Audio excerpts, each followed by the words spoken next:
जब लोग मेरे को हरियाणा का लाल बोलते हैं,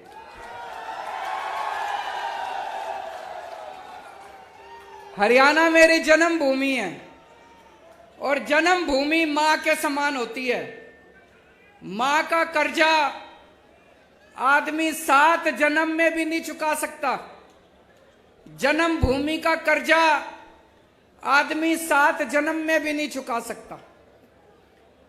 आज मुझे बेहद खुशी है अपनी जन्मभूमि में, कुरुक्षेत्र की धर्म भूमि में आज यहां पे आपके बीच में आके, सबसे पहले अभी बता रहे थे कि कल तूफान आया था, यह शुभ संकेत है।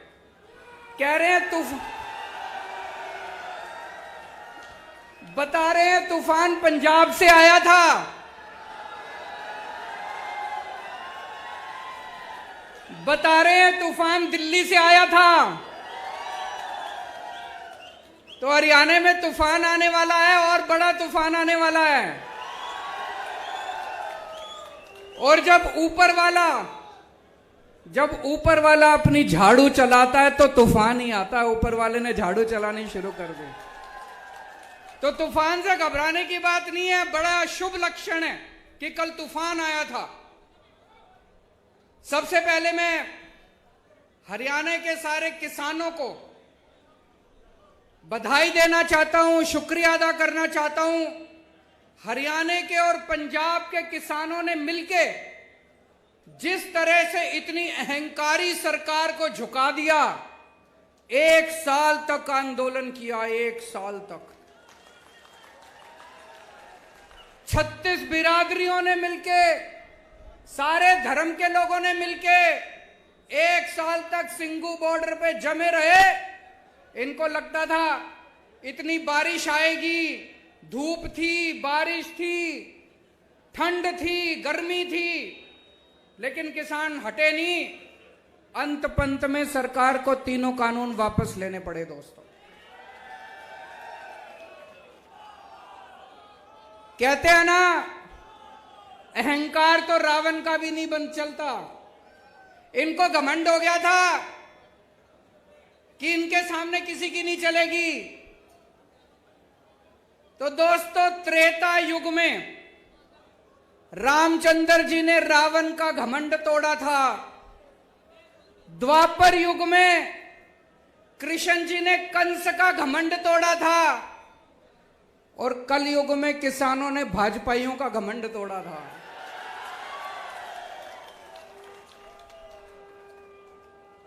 मैं सारे किसान भाइयों को बधाई देना चाहता हूं।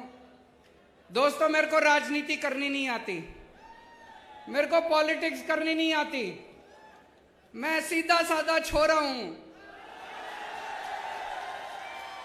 मन काम करना आवे, मेरे ते कितना ही काम करा लो। दिल्ली में हमने स्कूल ठीक कर दिए, सरकारी स्कूल। सुना आप लोगों ने दिल्ली के स्कूल शानदार हो गए? किस किस ने सुना है? हाथ खड़े करके बताओ। दिल्ली में सरकारी स्कूलों में गरीबों के बच्चे पढ़ते हैं। भाई साहब, गरीबों के बच्चे सरकारी स्कूलों में पढ़ते हैं। पहले दिल्ली के सरकारी स्कूलों का बहुत बुरा हाल था, जैसे हरियाणा के स्कूलों का बुरा हाल है। हरियाणा में भी सरकारी स्कूलों का बुरा हाल है, मैं देख के आया था। दिल्ली में भी सरकारी स्कूलों का बहुत बुरा हाल था। हमने पिछले कुछ सालों में, 7 सालों में दिल्ली के सरकारी स्कूल इतने शानदार कर दिए। आप कहोगे केजरीवाल अपनी बड़ाई खुद ही कर रहा है। इस बार हमारे सरकारी स्कूलों के नतीजे 99.7% नतीजे आए हैं। 99.7%।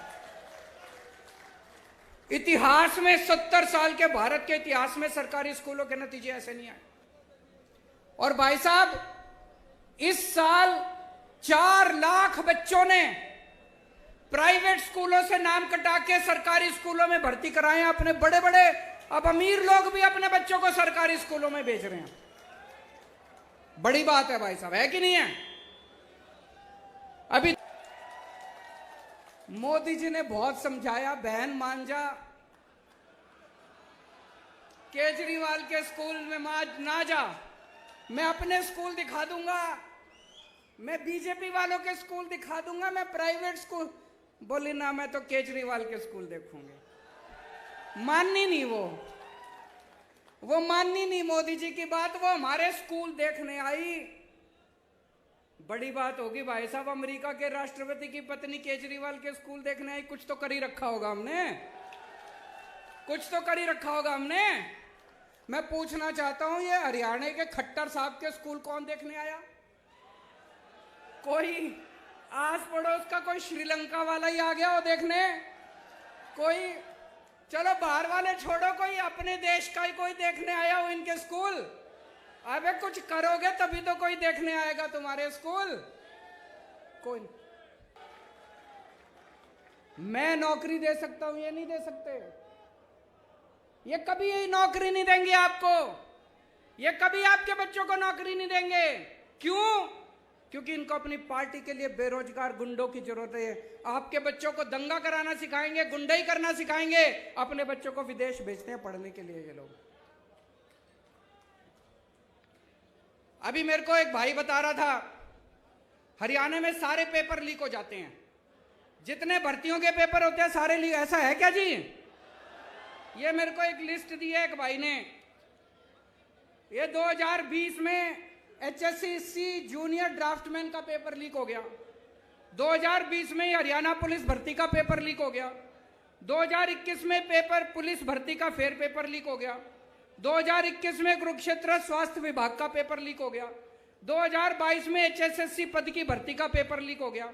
2022 में ग्राम सचिव और पटवारी की भर्ती का पेपर लीक हो गया। 2022 में TGT भर्ती का पेपर लीक हो गया। 2022 में डेंटल सर्जन की भर्ती का पेपर। खट्टर साहब, आपसे एक पेपर नहीं कराए जाते, सरकार क्या चलाओगे? एक पेपर नहीं करवा सकता जो आदमी, एक पेपर नहीं करा सकता, वो सरकार क्या चलाएगा? गलत तो नहीं कह रहा भाई साहब? मैं अभी गुजरात गया था, वहां भी पता चला सारे पेपर लीक हो रहे हैं, वहां भी बीजेपी की सरकार है। मैं हिमाचल प्रदेश गया था, वहां भी सारे पेपर लीक हो रहे हैं।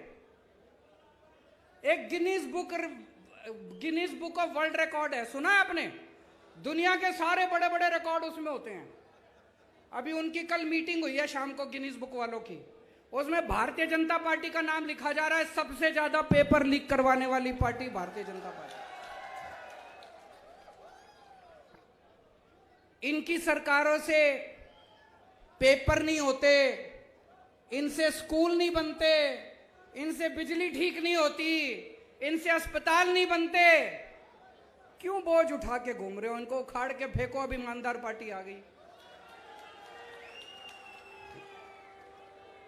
कई बच्चे आर्मी में भर्ती होना चाहते हैं, देश की सेवा करना चाहते हैं।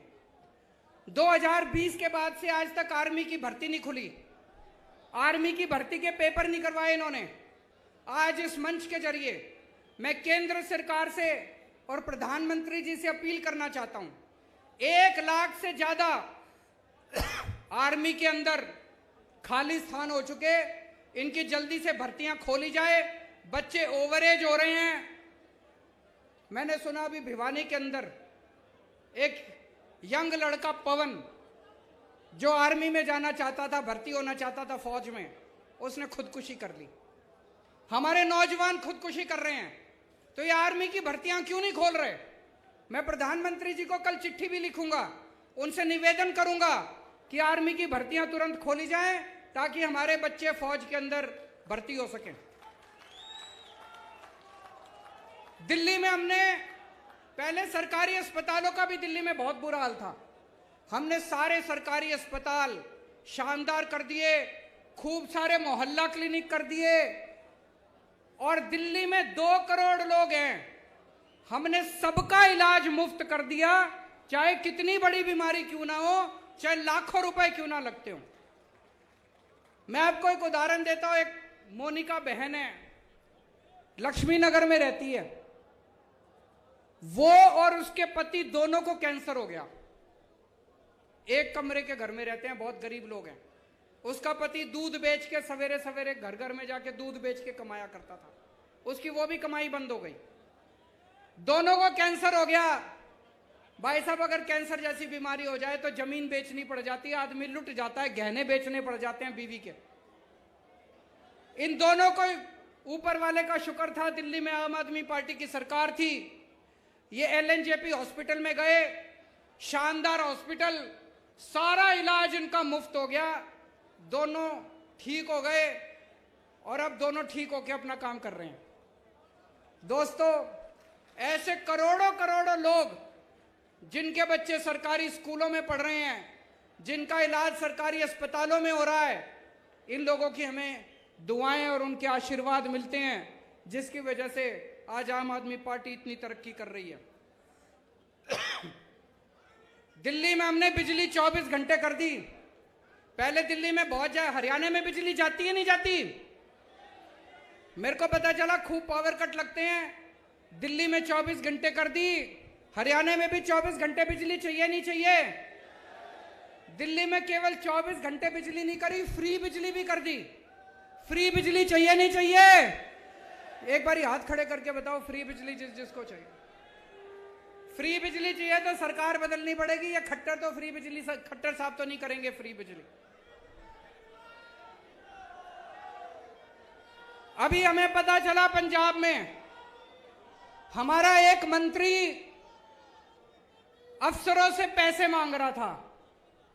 हमारा हेल्थ मिनिस्टर पंजाब का अफसरों से पैसे मांग रहा था। मीडिया को नहीं पता था, विपक्षी दलों को भी नहीं पता था। कोई और पार्टी होती तो क्या करती? उसको कहती थोड़ा बहुत पार्टी फंड में भी जमा करा, सारा खुद मत खा, यही कहते। कोई और मुख्यमंत्री होता तो क्या करता? कहता आधा मेरे को दे, आधा खुद रख। आम आदमी पार्टी ऐसी नहीं है। हमने उस मंत्री को बर्खास्त करके उसको सीधा जेल में कर दिया। हमने दिल्ली में हमारा एक मंत्री, एक राशन वाले से मेरा मंत्री पैसे मांग रहा था, 2015 की बात है। मेरे पास ऑडियो रिकॉर्डिंग आई, किसी विपक्ष को नहीं पता था, किसी टीवी चैनल वाले को नहीं पता था। मैंने तुरंत अपने मंत्री को बर्खास्त करके उसको सीबीआई को सौंप दिया। इसीलिए कहते हैं आम आदमी पार्टी कट्टर ईमानदार पार्टी है। कट्टर ईमानदार मतलब मेरा बेटा भी अगर कल को बदमाशी करेगा तो उसको बख्शूंगा नहीं, उसको छोड़ूंगा नहीं। किसी की भी बेईमानी बर्दाश्त नहीं की जाएगी। इनकी पार्टियों में भ्रष्टाचारी नहीं बैठे क्या? इन लोगों की पार्टी में भ्रष्टाचारी नहीं बैठे? कितने भ्रष्टाचारी हैं? आज तक इन्होंने एक को भी निकाला हो भ्रष्टाचार में तो बता दो। आज तक इन्होंने एक को भी जेल भेजा हो? क्यों नहीं भेजते? पैसा ऊपर तक जाता है भाई साहब, पार्टी के अंदर भी पैसा ऊपर तक जाता है। जाता है कि नहीं जाता है? दिल्ली तक जाता है इनका पैसा। हिम्मत नहीं है इनको निकालने की। केवल आम आदमी पार्टी है जो आज देश में एक ईमानदार सरकार दे सकती है। हमने दिल्ली में भ्रष्टाचार खत्म करा, पंजाब में भ्रष्टाचार खत्म करा, अब हरियाणा में भी भ्रष्टाचार खत्म करेंगे। यहां पे भी मेरे को बताया गया प्रॉपर्टी आईडी करके है, उसमें खूब पैसे चलते हैं। चलते हैं कि नहीं चलते? नगर निगम का चुनाव आने वाला है। इस नगर निगम के चुनाव में आप अपनी ताकत दिखा दो, जैसे पंजाब के लोगों ने अपनी ताकत दिखाई थी, जैसे दिल्ली के लोगों ने ताकत दिखाई थी। इन सारी पार्टियों को उखाड़ फेंको, एक मौका दो, नगर निगम को भी साफ करेंगे झाड़ू से, सारा भ्रष्टाचार दूर करेंगे और उसके बाद 2024 में हरियाणा को भी पूरे को साफ करेंगे, भ्रष्टाचार दूर करेंगे। मेरे को कोई पत्रकार कह रहा था कि ये बीजेपी वाले खट्टर साहब को हटा रहे हैं, कोई दूसरा सीएम ला रहे हैं, ऐसा है क्या? सुना है आप लोगों ने भी? कह रहे खट्टर साहब को हटा के दूसरा सीएम ला रहे हैं। क्यों? खट्टर साहब भ्रष्टाचारी हैं क्या? खट्टर साहब काम नहीं करते क्या? मैं बीजेपी को चैलेंज करना चाहता हूं, हिम्मत है तो 2024 का चुनाव खट्टर साहब के साथ लड़के दिखाओ तुम।